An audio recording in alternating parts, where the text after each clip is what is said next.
Welcome to my channel. यहाँ पर हम डिस्कस कर रहे हैं find the electric field at equatorial plane by electrical dipole. Electrical dipole से इक्वेटोरियल पे प्लेन पे निकालना है इलेक्ट्रिक फील्ड। ये सेकंड डेरिवेशन है इसका, जो मैंने आपको बताई थी लिस्ट वाली। तो एक्सल पॉइंट पे हमें निकाल लिए। आ जाओ, देखो ये तुमने मान लिया इलेक्ट्रिकल डाइपोल है भाई। एक हमारे पास प्लस क्यू है, एक हमारे पास माइनस क्यू है। ये ए और बी है, इसके बीच की दूरी 2a है। ये पॉइंट P है जहाँ पे आपको निकालना है, ठीक है।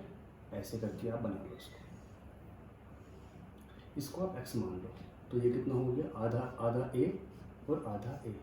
अब डिस्क्रिप्शन लिखते हैं इसमें, ठीक है। कैसे लिखोगे आप, let AB is electrical dipole, ठीक है। Let P is point where we want to find electric field due to dipole। ऐसे पूरे इंग्लिश में लिखना पड़ता है। अगर नंबर चाहिए 3/3 आपको, तो डायग्राम के साथ में इंग्लिश लिखनी है। डायरेक्शन पूरी तरीके से करना है, एक भी चीज़ छोड़नी नहीं है, ठीक है। तब आपको मिलेंगे पूरे नंबर। अब होगा क्या, इस पी पर इलेक्ट्रिक फील्ड लगाएगा कौन, ए और बी। ए का मतलब क्या है, ए पॉजिटिव बाहर फेंक देगा इसको, तो इलेक्ट्रिक फील्ड हो गया बाहर बच्चों, ई ए। नेगेटिव अंदर खींच लेगा, इसका नाम है ई बी। अगर आपको चीज़ समझ में नहीं आती कि कौन नेगेटिव कौन पॉजिटिव, आप मेरे पुराने वीडियोस देखो, सारा एक्सप्लेन करा हुआ न्यूमेरिकल के साथ में, ठीक है।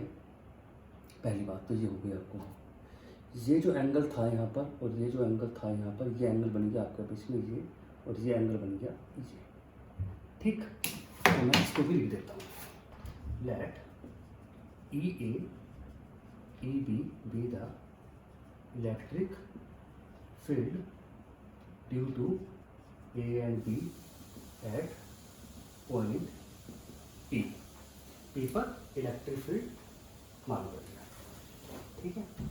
अच्छा, अब ई ए की वैल्यू सुन लो पहले। तो आप ई ए क्या होगा, के चार्ज एट ए और ए बी का स्क्वायर। ई बी कितना होगा, के क्यू बी पी बी का स्क्वायर।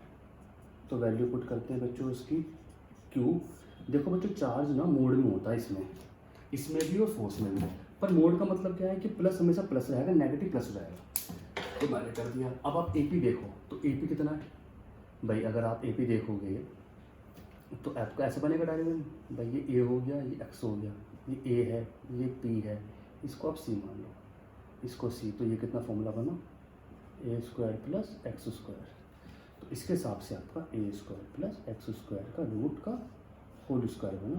तो आपके पास आंसर आया के क्यू A² प्लस X²। ये बना इक्वेशन नंबर 1, ठीक। यहाँ पर आ जाओ, के minus Q upon A² plus X² का रूट का होल स्क्वायर। मैंने क्या बताया कि ये जो मोड है ये किसी में होता है, चार्ज जो होता है मोड में होता है। मोड का मतलब ये है कि यहाँ पे चार्ज नेगेटिव ना होकर प्लस हो जाएगा। इसकी वजह से यहाँ पर आंसर आएगा के क्यू, इस रूट हट जाएगा, A² प्लस X² का होल स्क्वायर। इक्वेशन 1 और 2, ठीक है जी। ये समझ में आ गया होगा पूरी अच्छी तरह से। इसको ना ये समझो कि ये आपके 2 डिब्बे बन गए। ये 2 डिब्बे, इनको आप बना लेते हैं अलग से। ये कुछ इस तरह से बन गए, ऐसे। ये कुछ आपके इस तरह बन गए। ये सारा मैंने आपको पहले डिस्कस कर चुका हूँ, जब आपने न्यूमेरिकल्स करे होंगे, वही का है। इसे कहते हैं रिजोल्यूशन ऑफ वेक्टर्स। तो इसको मैं लिखता हूँ ए, तो एक डिब्बा ऊपर एक डिब्बा नीचे। तो ये बना आपका थीटा, ये बना आपका ई बी, ये बना आपका थीटा, ये बना आपका ई ए, ठीक। ये आपका ऐसे डायग्राम बनेगा। इसको आप 1 और 2 ले लो, समझने के बता दूँ आपको, नहीं तो छोड़ो, सिंपल सिंपल समझ लो। अच्छा, ऊपर का आप अलग पॉइंट ले लो और नीचे का अलग ले लो। ये समझा रहा हूँ मैं आपको, ठीक है, क्योंकि आपको इसमें समझ में नहीं आएगा, बड़ा मुश्किल है। ये ई ए ये है और ये आपका थीटा है, ये एक पॉइंट है। ये क्या है आपका ए बी, ये क्या है ई, ठीक है। अच्छा, आपको ना इसको सॉल्व करने के लिए आपको एक चीज़ पता होनी चाहिए कि ये चीज़ आपको पता होनी चाहिए। कोई भी ट्रायंगल है, कोई भी ट्रायंगल है वो थीटा पर है। तो अगर उसका इसका हाइपोटेन्यूज अगर आर है तो बेस होगा इसका आर कोस थीटा और ये होगा are sign theta.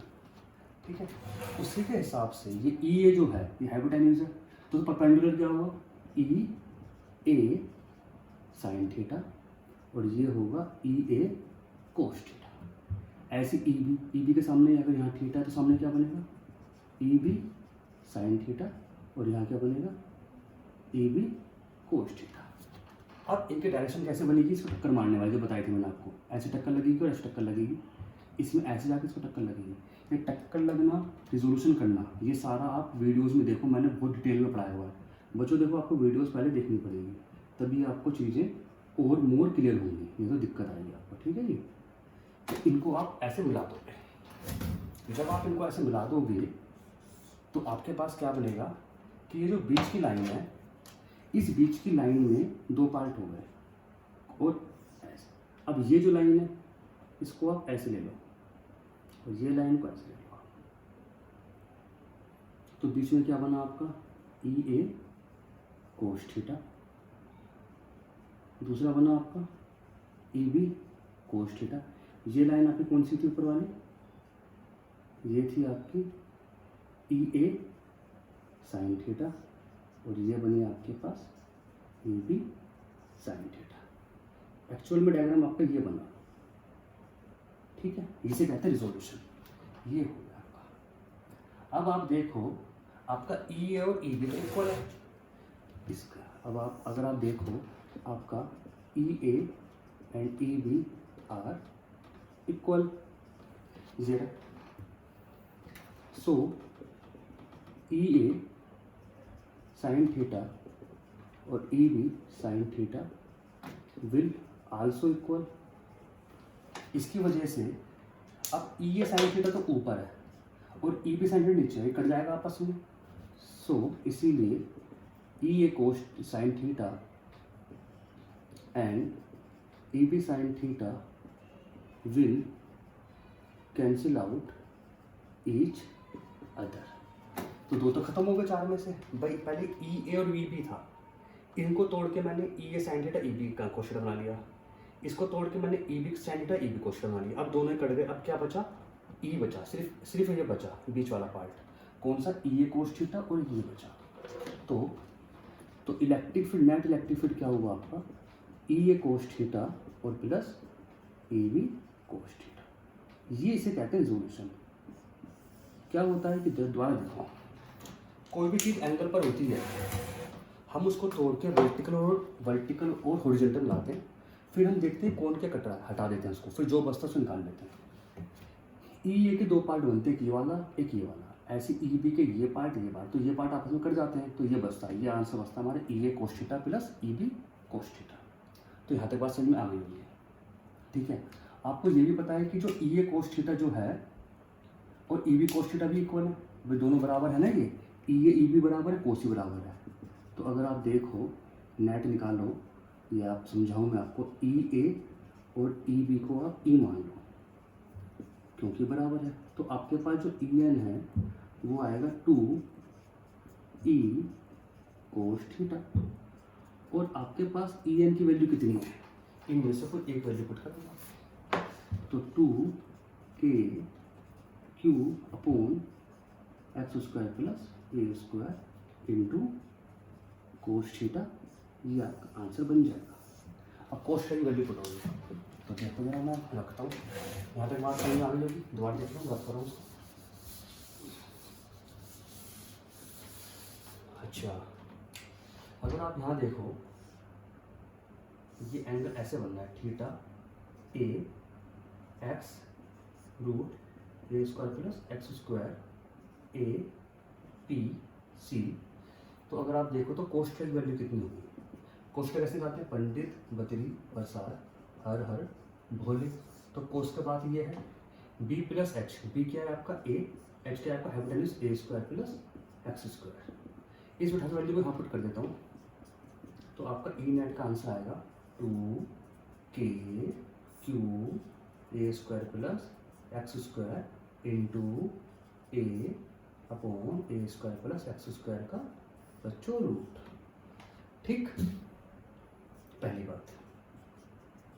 E N की वैल्यू कितनी हुई, अगर आप देखो भाई के हुई, 2 हुई, ए हुई, क्यू हुई अपॉन ए स्क्वायर प्लस एक्स स्क्वायर की पावर 3/2 हुई। अब ये कैसे मालूम पड़ा 3/2, इधर देख लो, या 2 मिनट के लिए नोट कर लो चीज़ को। देखो किसी के अंदर पावर है, मान ले किसी में पावर है एक्स वाई और एक में पावर है वाई, तो उसका मतलब होता है वाई की पावर 3/2।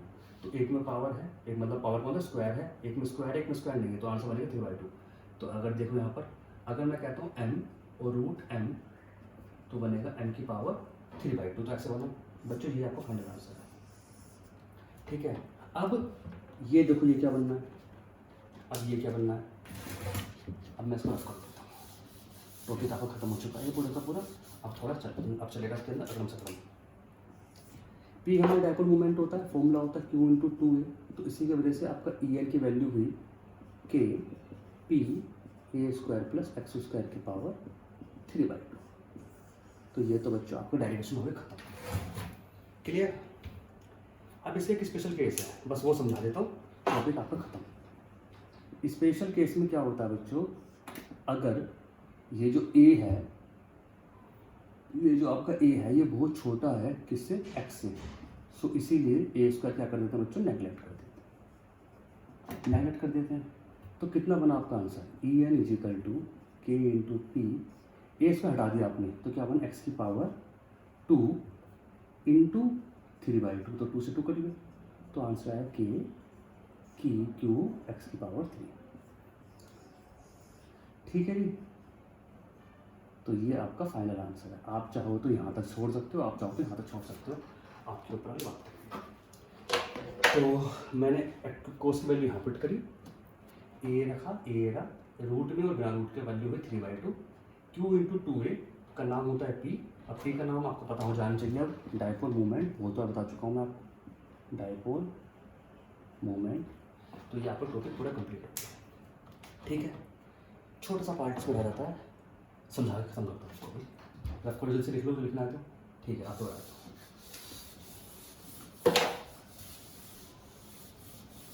जब आप नोट करो इस बात को, जब आपने इलेक्ट्रिक फील्ड निकाला था एट एक्सल पॉइंट पर बाय इलेक्ट्रिक